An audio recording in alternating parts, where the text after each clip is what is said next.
Welcome, Professional Rookies Podcast, the week of August 15th, and we're rolling. Yeah. I'm your host, Rini Ngoli, along with my co-host, my partner in crime. Actually, not a partner in crime, but whatever. Well, if we were gonna commit a crime, he'd probably be my partner because you gotta always be faster than one guy. So I know I can beat you, so you get caught. But Brian Ferreira, hello, detective. How's your week? Good. You said that very spunky. I like it. You must have had a good week. Well, it's funny now. It's funny now because my whole week is built around what I'm going to talk about on Monday on the podcast. I can try and mentally make notes of what I've done over the week. I got called out yesterday for an OD death. So Joey had asked to go see E.T. So it was There's an E.T. movie out? Yeah, they re-released it. It's 40 year same anniversary. Movie. They just re-released it, probably enhanced. Yeah, so I was able to. I had bought the tickets already, and it was IMAX, of course. $40 for 2 tickets, and then we were able to work the OD and get back and get him to the movies. It was great. It was fun for me to see it again because I haven't seen it since I was a little kid. Like there were things that I didn't even remember, and I was like, oh wow. So apparently they went back to the original one. I didn't know this. Did you know Spielberg? They edited it. I said that really funny. Edited it. For the 20-year anniversary, they edited out the guns in all the federal agents' hands, and they had walkie-talkies, apparently. They didn't do that for this one, so I think they went back to the original, which made me happy. It's like, why would you do that? I don't know. But Joey liked the movie. It was cool. What about the overdose? Did you do the notification? Yeah, we did. Mm-hmm. Yep. Always sad, right? So, it's never fun. I mean, they weren't local, so. I don't know. Can you, wasn't fentanyl, was it? Well, I mean, it's most likely, but it's too soon to say, who knows? It's off the toxicology and all that. Yeah. So, but it's, that's the life of us, isn't it? Yeah. It's like, you go from you're dealing with death and then you're taking your kid to the movies, correct. And people need to understand that. Like, you almost get numb to it, but you almost have to, or else you don't function in your own life. Right. Yeah. I don't think people realize that. It's the old adage. But the old, especially with social media now, you'll see a picture of let's say a horrific traffic accident, right? Mm-hmm. And obviously someone died, and then in the corner, you'll see like a couple cops talking, and like you can tell they're joke, right? They're smiling, right? Yeah. And people get all offended in that, and it's kind of like. You have to compartmentalize, or you just can't survive. It's true. And that's why suicide rate and mental health is such an issue in the law enforcement profession, which we've did a show on. So we'll have to get back to that. I always try to be cognizant when I was on scenes, though. Me too. To make sure, hey, listen. Because even though you don't mean to be disrespectful, it comes off as disrespectful for sure. So, yes, I am with you 100%. You really try. Yeah. But, I mean, it's like we're all humans. So correct. But anyway, so I meant to say it to be fun, because we went to see E.T. It was really cool. And ate too much popcorn, What happened to that diet you were doing? You see your beard, your beard's out of control. How the hell do you eat popcorn with that beard? Oh, I know. It's bad. I got to trim it. I may cut it off. Grizzly Adams. You got a Bigfoot. Bigfoot shirt on. It says hide and seek, and you kind of look like Bigfoot with with that beard. A mini Bigfoot. Yeah. Short foot. Yeah. My week. How was your week? It was good. I went to South. I think I said it in the last episode. So soccer, college football season's here. Mm-hmm. College soccer season's here. My daughter plays Division II school in South Florida, Lynn University. So she's had a sophomore. I don't want to call it sophomore slump, but miserable training camp. Her quad hurt. It's everything that happens in training camp. I'm like, you gotta play through it. If you're hurt, you can play. If you're injured, you cannot. There's a difference, right? And so she's learning that. So yeah, they had two preseason games right dead set in the middle of their camp, which they normally wouldn't do. But FIU, Florida International University, which is a Division I school in Miami, and then obviously the University of Miami, the Hurricanes, Division I school in Miami. Their schedule was such where they were coming back through. So Lynn's in Boca, so it's like 45 minutes, 50 minutes from where those other two schools are. They were coming back through town from traveling for preseason games in a manner where they could play Lynn. So Lynn was like, well, we never get an opportunity to play these schools at our home stadium, so let's play them. So they played FIU on Friday night, practiced on Saturday, and then played Miami on Sunday. Right. So I drove back and forth for those. It's a lot of driving.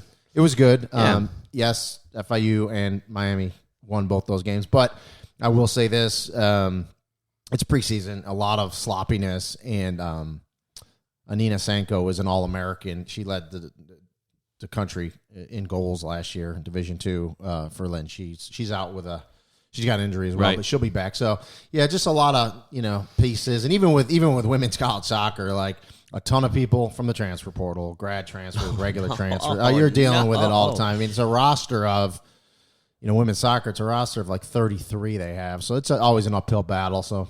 I just told my daughter. A lot of substitutions in soccer like that? I wouldn't say a lot. Right. They do, but I wouldn't say a lot. I would say there's more in collegiate soccer, more in college. Right. In and out. But I guess you figure out. So you have your starting 11. Your goalie, and then is there another 4 or 5 or 6 that kind of in your rotation that plays? Is kind of what he did last year. So my daughter got some good minutes last year. I don't know what's going to happen to her this year, but you got to plug along. You got to play hard. And I told her, I say this all the time. Yes, but that's normal for, I told her, I say this all the time, and I mean it. And anyone listening, apply it to your life. Control what you can control. Yeah, yeah. I told her, if you play 2 minutes, make it the hardest 2 minutes. If you play 22 minutes, hard. You know what I mean? Just right. There's certain things you can't control. Okay, your quad, you hurt your quad. You can't control that.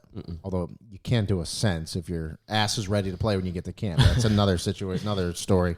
But once you get hurt, you got to work through it. But it was good. It was a good weekend. We went out to dinner and traveled down there. I brought her dog Apollo for a couple days, and he stayed and chewed the shit out of everything in her room. She moved her into her apartment, so. Had to make all the runs to Target. And, I heard there was a discrepancy over the size of the TV. Well, we told her we get her a new TV because everything now. I think I'm going to go to this too. Actually, I'm about to dump cable. Yeah. We just had this. I told you about this already. You do Hulu Live. Hulu Live, yep. And it got really good reviews. So I think I'm about to go to that too. So you get the smart TV. Everything's built in it. So as long as you have internet, you're golden. Yeah. And so that's what we did. And then The TV was too small, and so we brought it back. It was like $50 more for the bigger, from like a 32 to a 40 or whatever. Yeah. And Target had really good prices. So yeah, we got her a nice TV. She's got a nice apartment. There's 2 roommates. There's 3 bedrooms. They each have their own bedroom. So so it was good. Good. And coming back around. Come back around, full circle. August 14th. Anniversary. Yeah, it was. I mean, not as big of a deal for you anymore because you're gone. So it's interesting. So last week's show was kind of like Brian put in there because we didn't have anything else to talk about. We kind of updated the show and said where we're headed, where we're going. And it's funny because on Facebook there were some people commenting like, "Damn, you guys! I can't believe you guys are still going. I would have quit after 20." Yeah. And it was actually someone we knew, but he beats to a different drum. So so it is what it is. But anyway, yeah. So. August 14th, today as we sit here is August 15th, is Brian's 22nd year with the Orlando Police Department. Still going. It would have been my 22nd year had I not retired early. I retired with 20 years and 4 months of service. However, as you guys know, I'm going back to the agency. Yes, you are. As an investigator for cold case unsolved homicides. Yep. So, today, August 15th, was my new hire date for the city. So I said, that's kind of ironic. I was hired 22 years ago, August 14th, officially. Now, August 15th, I am now officially a cold case investigator for the city. So I'm actually looking forward to getting to work. I think this week we're going to jump back into it, and got a lot of stuff going on. So we'll get in there, get the desk set up, and start jumping into some cases. And so I'm looking forward to it. Good. Yeah. It's so 22 years. I mean, long time, isn't it? Think about it. That's the longest I've ever done anything. Correct. Well, when I retired, right? Yeah. And so now, even for you at 22 years, it is the longest continuous thing you have ever done. Yeah. It's longer than, well, especially you. It's longer than you've ever been married. I mean, I've been married 20 years, but it's still longer than that, right? Yeah. When I retired, it was longer than that. Yeah. It's longer than, school. Your kids have ever been born, and school, everything. Right. It's like the biggest part of your life. And that's why I think when people retire, they sometimes have issues. What do you do? Moving on. Listen, I have this conversation with people all the time. Law enforcement's a great profession, okay? But like any profession, you cannot let that profession that you're in dictate your life in terms of like, not dictate. What's the word I want? You don't want it to be define you. You don't want it to define yes, you don't want it to define you. No. Meaning, you have hobbies. You have other things you can do. When you retire, you can go on. Maybe you'll do something kind of still in that professional area. You talking about like those guys and girls that like have like 2 knives on them, 3 guns, please. The flat top haircut. Well, then and you do see people. They blade like their grandma. And you do see people that retire like 7 years later, like, oh, they passed away or whatever. They just can't. Yeah, life expectancy. So it's is important. Not good for it's us, important to do anything. That's why I think with me, with the broadcasting and law enforcement, they're so opposite. Yeah. But yet they're similar in many ways that I think help both. So I think it's the best of both worlds for me. So yeah, I'm kind of excited after a 2-year hiatus to get back in there and look at some cold cases. And again, like I said last week show, I think we'll present some cases. I think that'll bring some new listeners to the podcast because I think it'll be fascinating. And what I'll do is we'll try to maybe announce it on a show before saying, okay, next week's show, we're going to present a case. This is this is what we're working and go from there. So, but this week's episode, so obviously if you've watched the news at all or social media, there's been some law enforcement stuff in the news, some with sports, some without. So we figured, okay, this is a good show to kind of give our experience and our expertise behind the subject. So the one subject is going to be Brittany Griner, kind of, what's going on in that case with her in Russia, the basketball player that was recently convicted there. So we're going to kind of talk about that one. And then also, we're not going to get political. No. Everyone has feelings one way or another. Politicians they like, politicians they hate, yada, yada, yada, yada, yada. We just want to explain kind of the ins and outs of search warrants because obviously former President Donald Trump's personal home in Mar-a-Lago was searched, raided. I love how semantics. Don't call it a raid. Yeah. Listen, it was a search warrant. They raided the home. Yeah. That's what you do. So we're going to kind of talk about the search warrant because Brian and I both have written many search warrants personally and have been part of other search warrants, whether you're a searcher, whether you're outside security, hundreds upon hundreds between the two of us, easily in 42 years of law enforcement, easily hundreds upon hundreds. So we kind of had some inside knowledge about dealing with judges and the whole 9 yards because I got really aggravated this week, and it didn't matter what news organization you were listening to. It did not matter what one. Many of the journalists on TV were very confused. Right. The difference between the search warrant and the narrative, which was very confusing viewers could tell. And they were confused. And then they had their, my air quotes, quote unquote, experts on. Yeah. Didn't know what the hell they were talking about either. No. And they were getting confused too. Right. And it was very, very frustrating where it's like, holy cow. Fake news. And it just goes to show you like a lot of the lawyers that they have on, they don't know what the hell they're talking about because they've never dealt or wrote a search warrant. Wrong. Yeah, wrong. So we're gonna go through that today. I'm gonna write a search warrant. It'll be the most beautiful search warrant you've ever written. I know that wasn't a good Trump impersonation. I sound like him. But anyway, the Brittany Griner situation. Man, I don't have a lot of thoughts on it other than listen. As an American citizen, I pray for her. I hope the best for her. I hope we get her back. I've been to Russia, so I think I told you this. Yeah. So I went on with the family a Baltic Sea cruise. Right. And it goes to Russia. And it's actually at Russia. I think we're at that port in St. Petersburg for like a day and a half. So we were in Russia. We did a whole thing. And it was funny because when I went through customs, the customs officer, she looked at me. She said, U.S. military? I'm like, no. So I'm like, oh, great. Now, because I guess I had the look, right? So I didn't say no. I'm an American police officer. I just was like, no, I'm on. What? I'm on a Royal Caribbean cruise. I'm just on vacation. What if the customs officer came up to you and said, "I must break you"? Yeah. Well, so then you're in Russia, so shit. you're like, are people watching me? Like, you don't know, right? Well, again, you take a little tour van. Our experience is Rocky IV, right? You know, there's two guys chasing him when he was running. Well, but I was there in summertime. But here's the thing. Did you hear that song, "Hearts on Fire"? Here's the thing.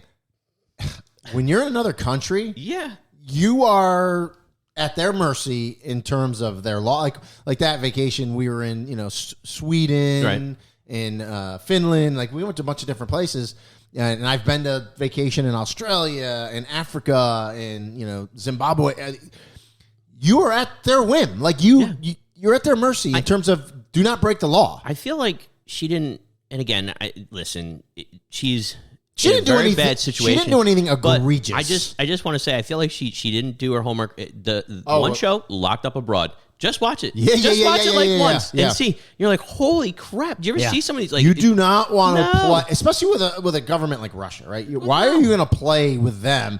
And maybe it was an honest mistake, but that is a mistake you can't make. Now, what you researched it more than I did. Right. I know it was like cannabis oil, basically. Right. But like, what was it? So again, she's got these vape cartridges. Okay, so it's they call it hash oil, but it's cannabis oil. Okay. And just like any other vape that you do, it heats it up to the point where it becomes a mist or something you can inhale. And she had less than a gram of it. So it's not something it's almost like, and I guess they got her while she was coming in, I want to say, if I read it right. So it's almost like, can you take that and just toss it? You say, hey, listen, you're not allowed to come in with this, and toss it. You understand what I'm saying? Like which is what our personnel at airports do a lot, especially for it's such a small amount, right? And beyond that, I guess she had a note from a doctor saying it was medicinal, and so it's just like you have to really know what you're getting into. Who are you texting?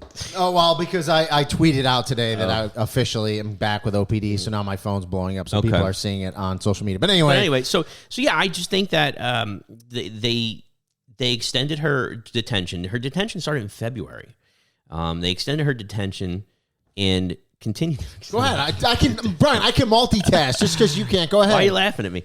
It's just that they continue to extend shit timing, really, because it was right around when the Ukraine thing was going on.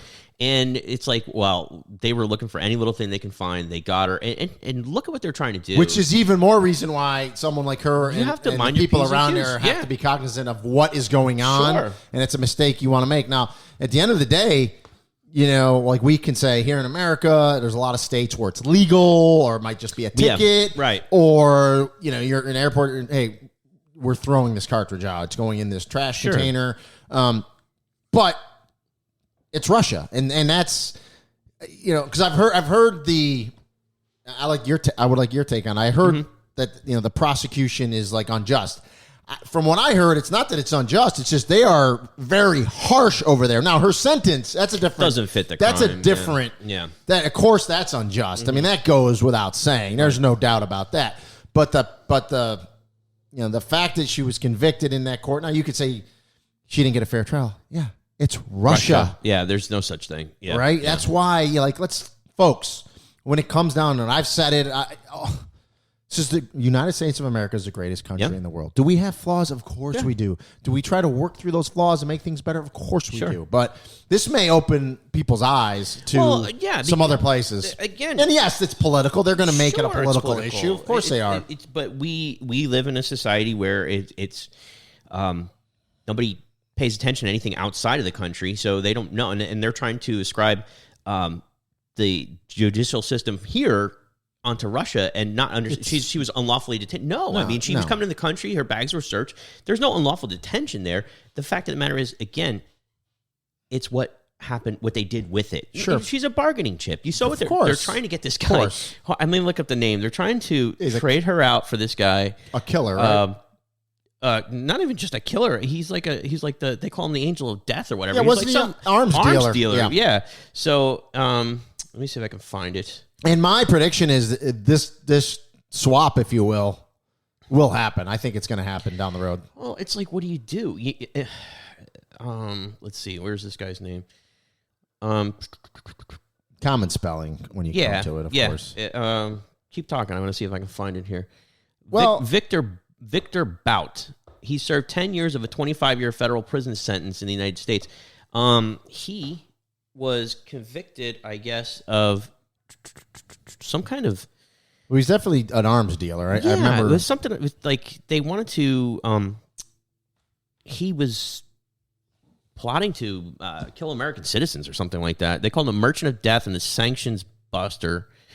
And just not a nice guy. So no, not at all. I mean, I don't understand. That's not exactly what you call fair trade, is it? But listen, if she was my family member or my friend or whatever, you could trade. You know what I mean? We just want your family member back. Right. It's just. I understand what you're saying. Again, obviously, it's not a fair trade. No. But again, there's not being political represent. But that's why Russia's going to take advantage of it. There's two schools of thought. One school of thought is, hey, she knew the rules, she knew the law. She's been there before. She knew the laws. She broke the law, and this is the punishment. And some people say, hey, sorry about you. Deal with it. You're a big girl. And then the other school of thought is, okay, yes, but this should be a slap.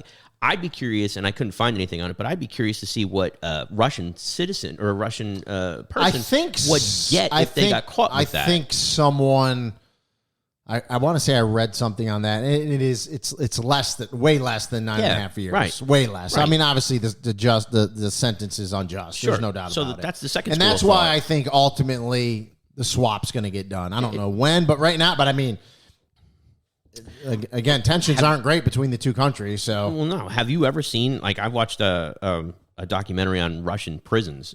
Oh, they got to be horrible. Oh, it's crazy. Like they can't put. I can't even describe But I remember them like moving prisoners, and they had like the dog, an attack dog, and you can't look up. I guarantee you, it's draconian. I guarantee you, most prisons here in the U.S. are like 5-star compared to what that is. Yeah, not that you want to be in any of them, but listen, I hope the best for her. At the end of the day, if you're going to travel to another country, mind your P's and Q's and know what the hell you have in your bag. I didn't know. And on another note, I didn't know basketball was that big.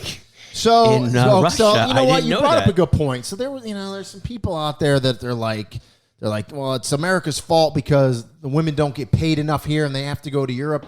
Listen, this country, it's very simple.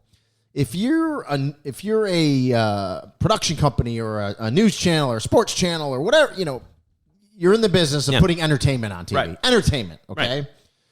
At the end of the day, you do not care if it's female entertainment, male entertainment, animals.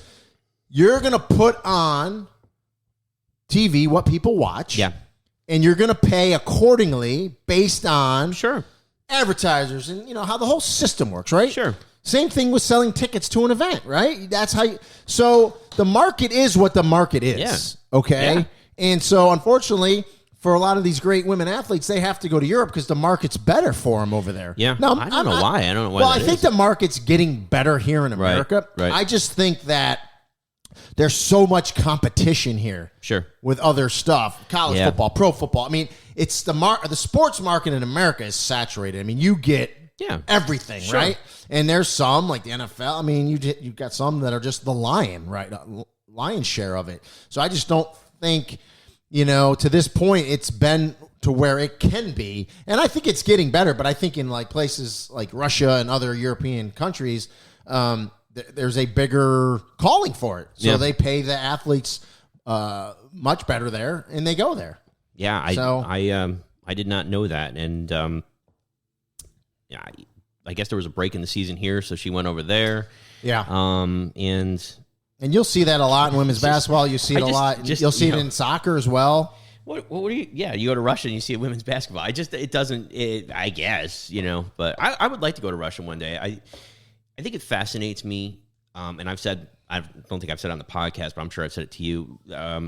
How a country can go to communism. I think it fascinates me. Like North Korea, I'm fascinated by it because how do you get there? How do you get to where you have a KGB and all of your freedoms are gone? Gone. Yeah. That fascinates me. Well, you take over your population, and it's by fear. Mm-hmm. Your entire population is feared. Yep. They fear you. They don't want to say anything. They can't say anything. They're trapped. The cruise ship thing was actually an interesting way to go to Russia because you're not going to airport and you're there, like I said, like a day and a half. So, we just did the St. Petersburg thing, but people went to Moscow and did everything. Right. The thing that, and we went to like a lot of museums and stuff. Okay.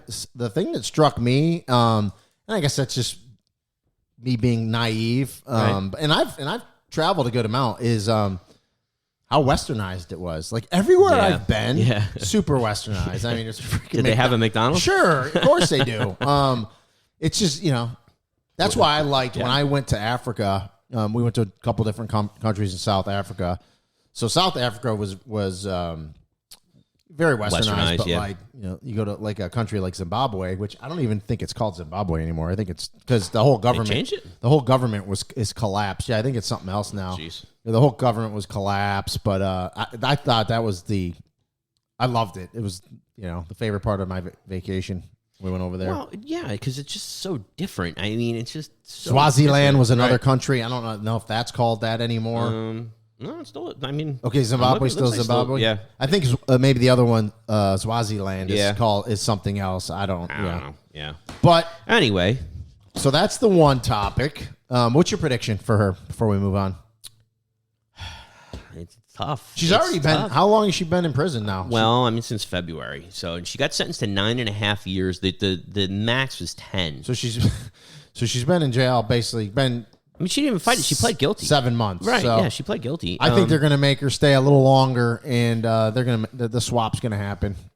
I think so. I can't see them letting her. And and I don't want to be remiss. There's another American over there they're trying to get. Yeah, he was a Marine. Correct. It's been over there longer. He's been in prison for a while. Yeah, I tried to read. They charged him with espionage. I tried to read a little bit about him, but hopefully we'll get those two back. But all the points said by you and said by other people, like I understand all sides of it. Sure. I do. Sure. I do. But as an American, and listen, and here's the other thing too. I'm on social media, so I see what people say, athletes say, and everyone has their opinion on our country and police departments and, everything that, sports teams, like everything I'm like directly involved in. So I don't get political. But I like to read and just see all the angles. And that's why I love this country so much.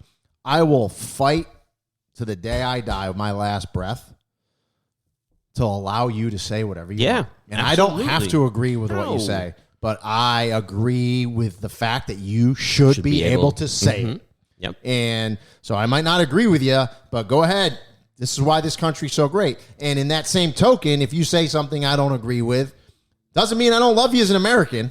No. Okay. And I want you to come back. Yeah. I don't, you get, listen, everyone says things, and listen, that's where we've fallen short recently as a country, I think, is the fact that we can't agree to disagree on things and still respect each other. Right. It's like, well, if you don't agree with what I agree on and you're not in my camp, then you're a POS and get away from me. And like that, there's been a real disconnect in that. And so hopefully we can get back to it. So, well, again, I think it's that, okay, we get on the soapbox. It's that social media kind of like, this is like this, the millennial and younger, it's the echo chamber. They only is tied into their political social media stuff. They hear what they want to hear, and when there's an opposing view on social media, they block it or they get people to harass it, and listen, when you start talking about misinformation, disinformation stuff, right? Okay.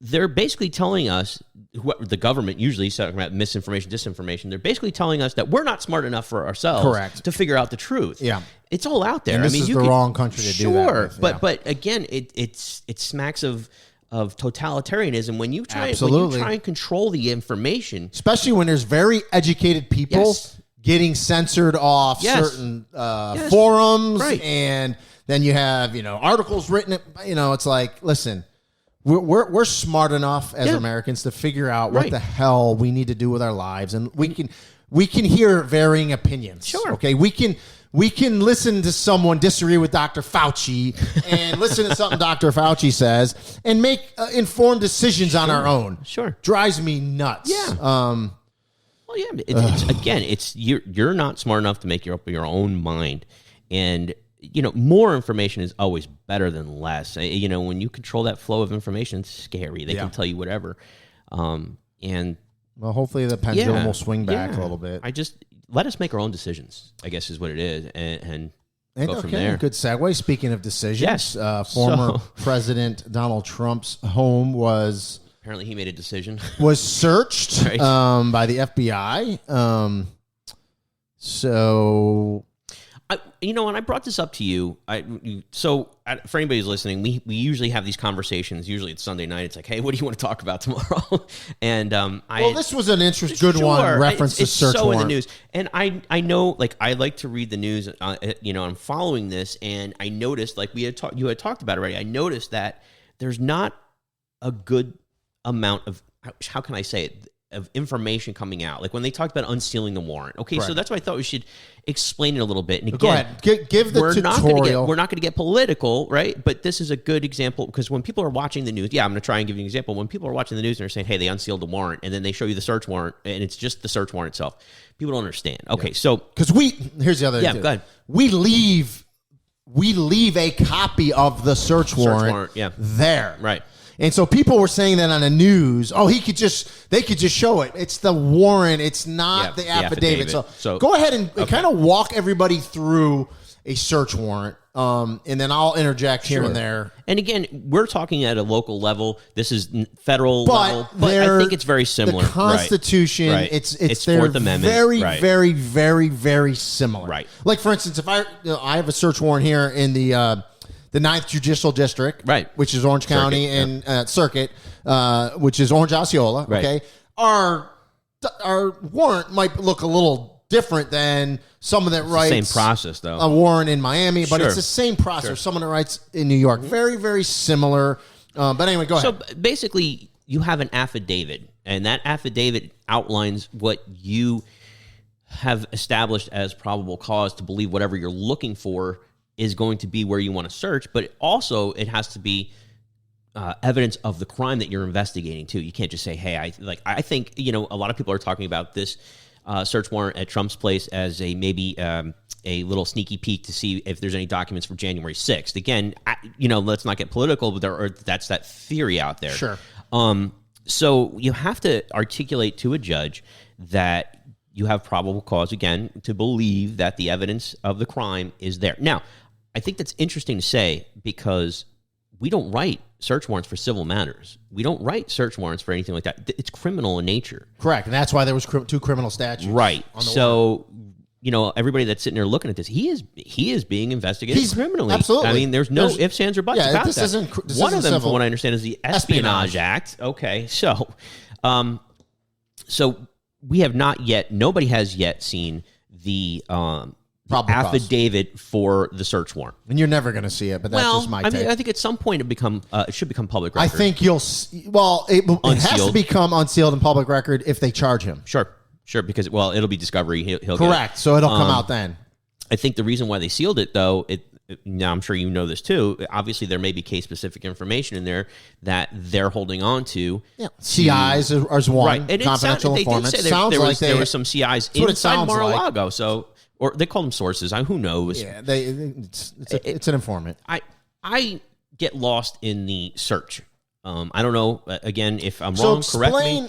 Explain the specificity of the search, right? Of what, and give like an example of a warrant you've done. And we've done a lot of drug warrants. Right. So give an example of, for the people, of a probable cause affidavit that you would write with your search warrant to the judge, what you're looking for, and then how the judge would respond and go from there. Well, let's say it's a homicide warrant. Let's say you're looking for the murder weapon. You're able to determine the murder weapon was whatever kind of gun or knife or whatever it is. Yep.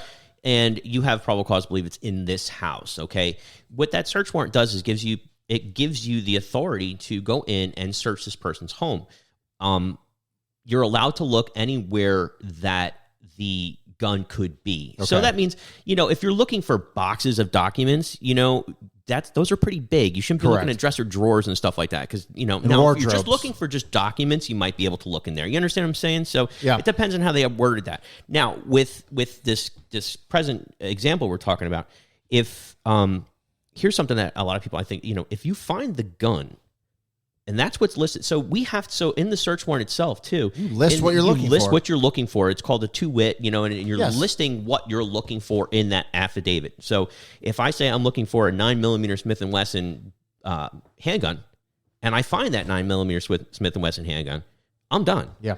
That's it. If I keep searching and find something else, I've gone beyond the scope of the search warrant, and it's not good. And it's going to be fruits of the poisonous tree. Exactly. Now, what you can do to remedy that is you can go and, if you think there's going to be other things in there, and you have probable cause to believe they're in there, you put all of that on there. If you go in and you find something else while you're looking for that gun, and it's not on your list of things that you're looking for, all you do is you go back and you write another search warrant for those things. You hold the scene. Right. And you just go back and write another search warrant. Right. So, for instance, you're looking for a murder weapon, but let's say the murderer is a known drug dealer. Right. So you would put in the search warrant to begin with, we're looking for this Smith & Wesson gun, but we also know he's a drug dealer, and we have reason to believe based on X, Y, and Z. Right. You just can't just say we think there's drugs in there because he's a drug dealer. Right. You have to say this informant or X, Y, and Z leads us to believe. Right. We have probable cause to believe that he also has large amount of narcotics. Sure.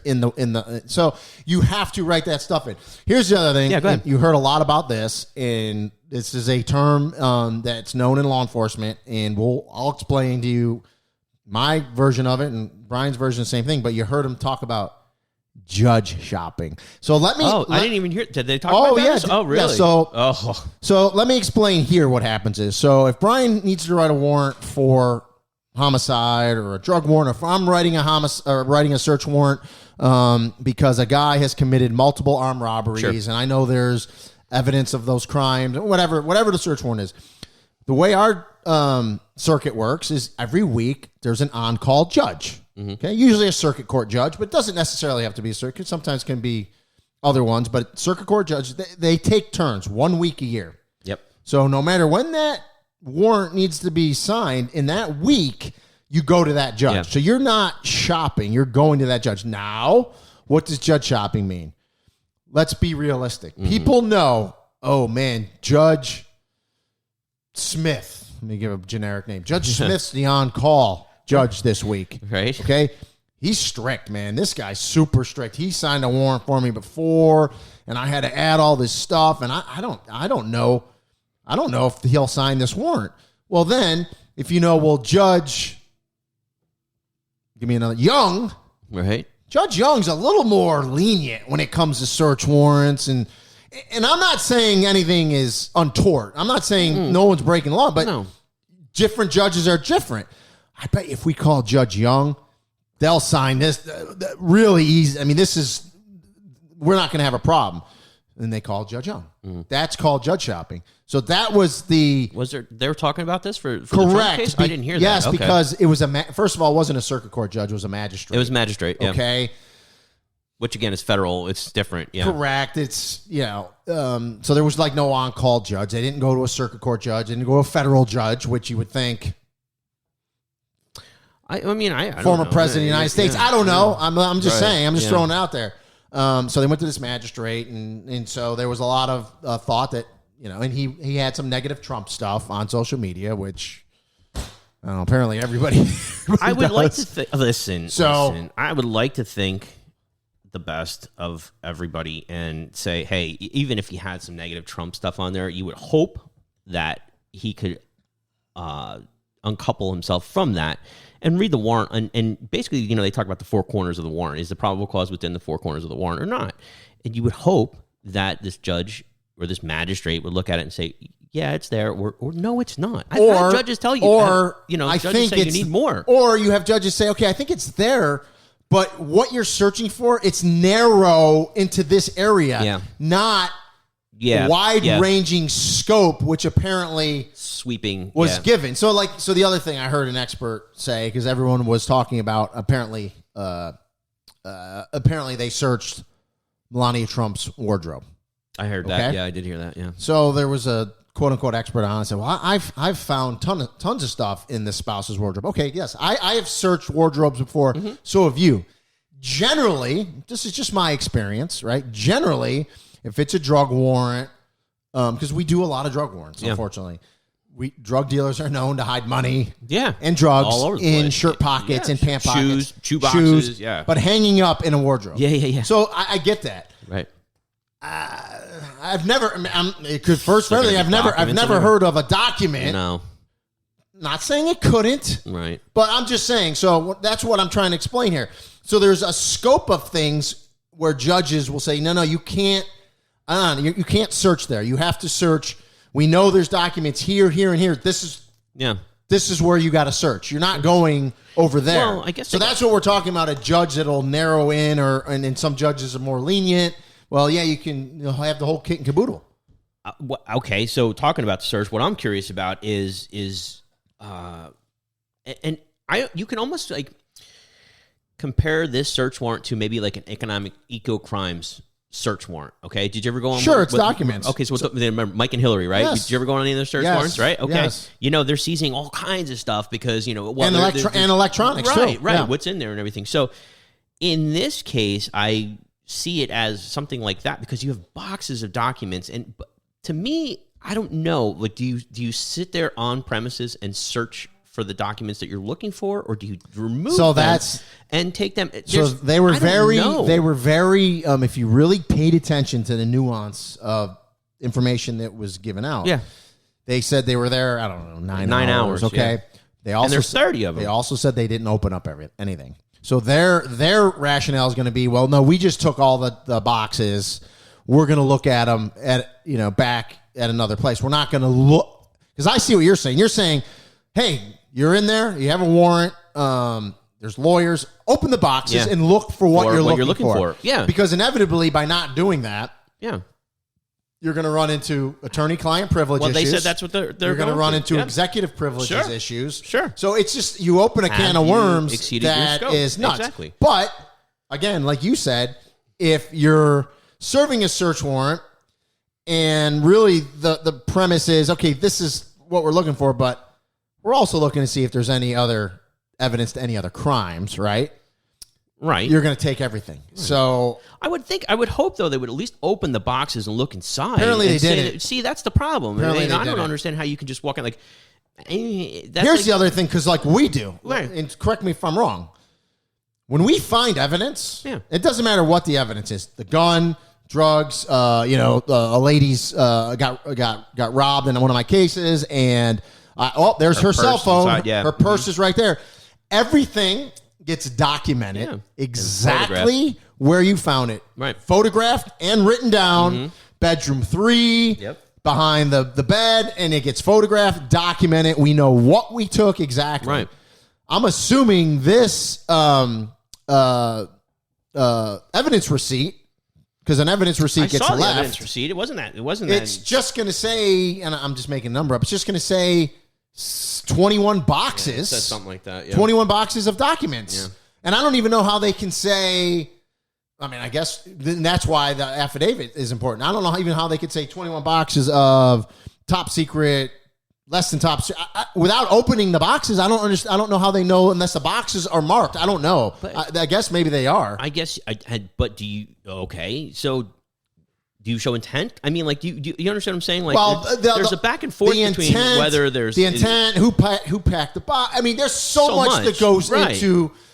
the prosecutorial side of it. Right, but you have to show, again, in that affidavit, I'm sure they're alleging some type of criminal... Correct. You're right. It gets back to criminal intent. Yeah. That's why... that is. And that's why people want to see the affidavit, the probable cause affidavit, because you want to know. Right.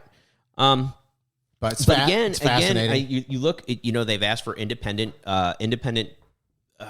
observer almost to go through the boxes and determine what meets the criteria for the search warrant and what doesn't. Yeah.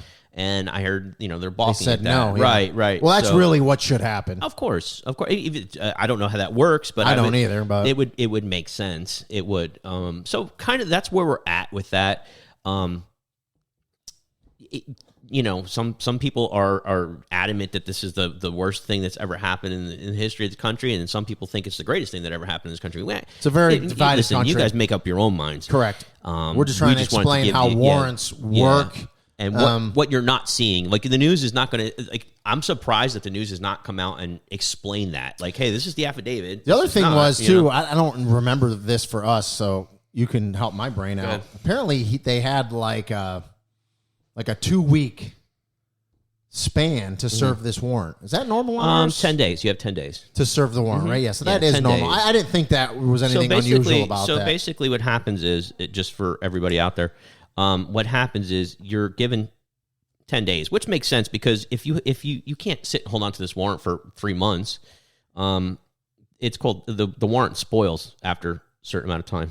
Yes. So it's 10 days, and there's a lot of rules with that. So, but you're not allowed to hold on to it for longer than 10 days. I'm getting a ton of text messages. So I had to take the polygraph test. Yeah. To get rehired again. Mm-hmm. Yeah, I think I said that already. Yeah. Right? I had to take 2 polygraph tests. So one of the new polygraphers. Mm-hmm. Is that what it's called? Polygrapher. I guess. I don't know. So one of the new ones is a guy by the name of Jeff Sabunji. Yeah. He's a detective. Yeah. He was a robbery detective with me. So he was, when I went to take my polygraph test, he was in training to become watching it. No, he was in training. Right. So he was in Georgia. They go to Georgia for 3 months. Yeah, it's a long time. So I was at his desk, and he had all kinds of. He had some. So when you do a case, you get a disposition sheet. Yeah. Okay, and it says, guy pled guilty, she pled guilty, 5 years in prison, or whatever the case is, right? I used to get disposition sheets all the time, like life in prison, 12 years, 15 years. Yeah. Well, you do a good job, right? Yeah. So he got one. It said decline to file, which means the state threw the case out, which happens all the time. And I wrote on it. I wrote on the thing. I pretend like I was his boss. I go, this is bullshit. I need you to find out what's going on here, and we're probably going to need to refile this case. So he just came back, and he just texted me. He goes, I see you were effing around on my desk. How did he know? I'm sure the other polygrapher told him that I was there. Because he probably was like, what's this? And they're like, don't worry, that was Rini. So my phone's blowing up. But anyway, we just wanted to give you a little insight on warrants. And hopefully, my cold case efforts will lead to some search warrants. That'd be a good thing. 22 years.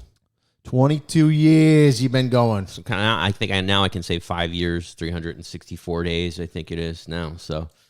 Well, look, the phone went off again. Go ahead. Retirement's the greatest thing ever. Let me tell you. People are like, I can't believe you're going back, but I'm going back in a way where but it's under your terms, And correct. So, you're tired of it. You walk away from it. You don't need it.